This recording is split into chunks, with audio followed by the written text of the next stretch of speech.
of perspective. How do I see the world? How do I see myself?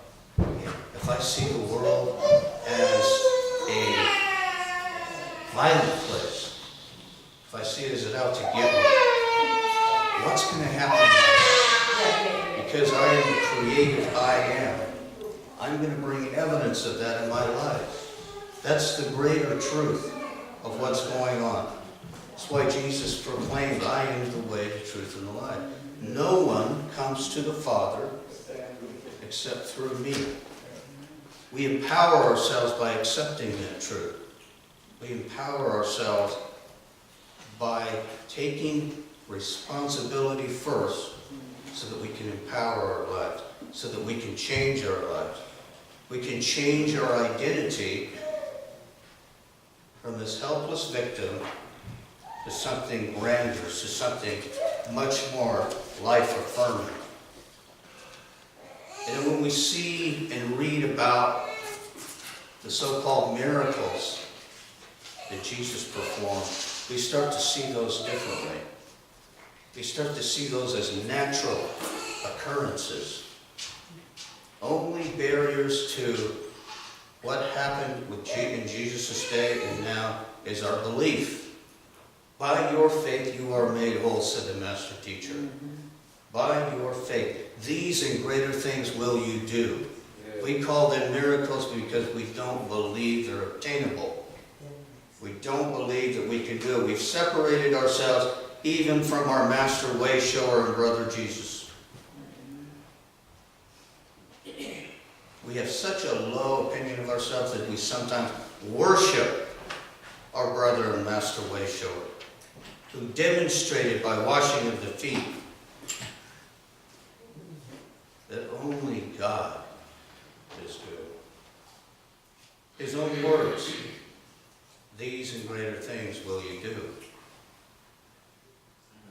You see, we tend to belittle ourselves because we were taught that's the way it is.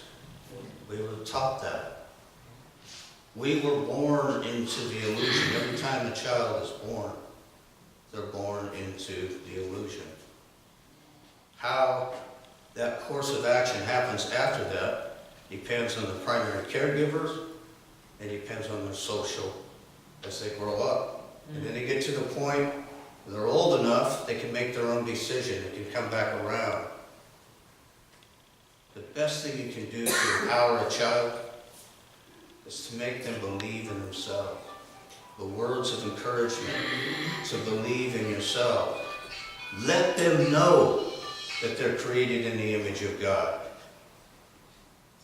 Let them become who they were meant to be. Never suppress a child's spirit. A child has everything they need to express themselves in this world. Henry David Thoreau, one of his most famous courses in Walden, says if anyone advances confidently in the direction of his dreams and endeavors to live the life which he has imagined, he will meet with a success unexpected in commonality. He will put some thoughts behind, will pass an invisible boundary.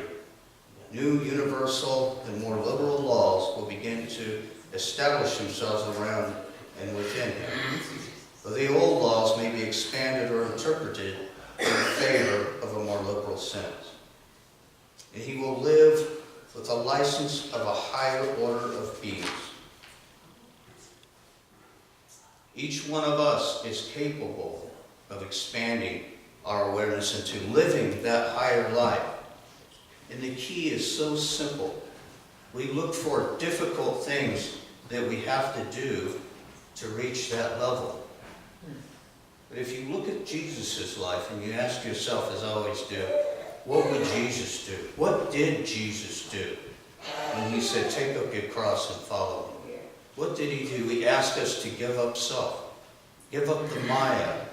Give up believing that who you are is this body and that there's more of us out there. What you have done to the least of them you have done to me. The oneness statement. The oneness statement. Jesus asked us to give those things up. In the study of prayer, the basic philosophy is how we identify ourselves. Where are we praying from? Did Jesus ever ask God for anything? Jesus never asked God for anything. Jesus affirmed the truth. When you have seen me, you have seen the Father.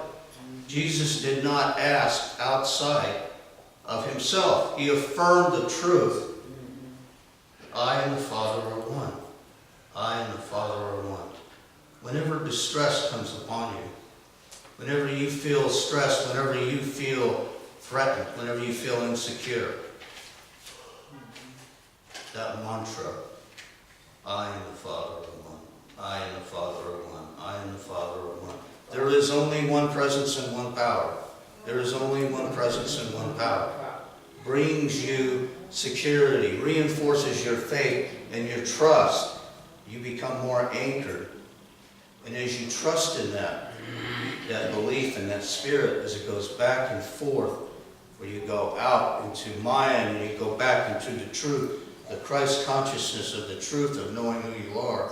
And you will go back and forth, you'll oscillate. But pretty soon you'll go more into alignment with the truth than you're out of it. And your life will stop doing this with the highs and lows.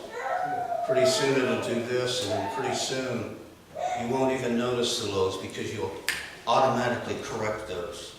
You'll deny the truth of those error thoughts, and you will affirm the goodness that surrounds you, that infuses you, that is you.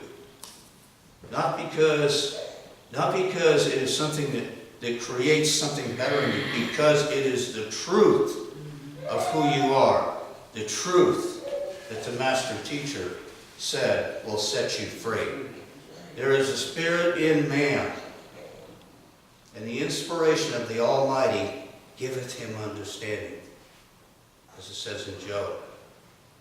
Don't let the word, Paul says, squeeze you into its own mold, the world. But let God remold your mind from within.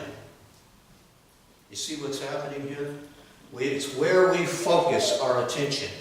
Are we focused on Maya? Are we focused on the illusion? Are we so focused that now we're in delusion? We've identified ourselves that way.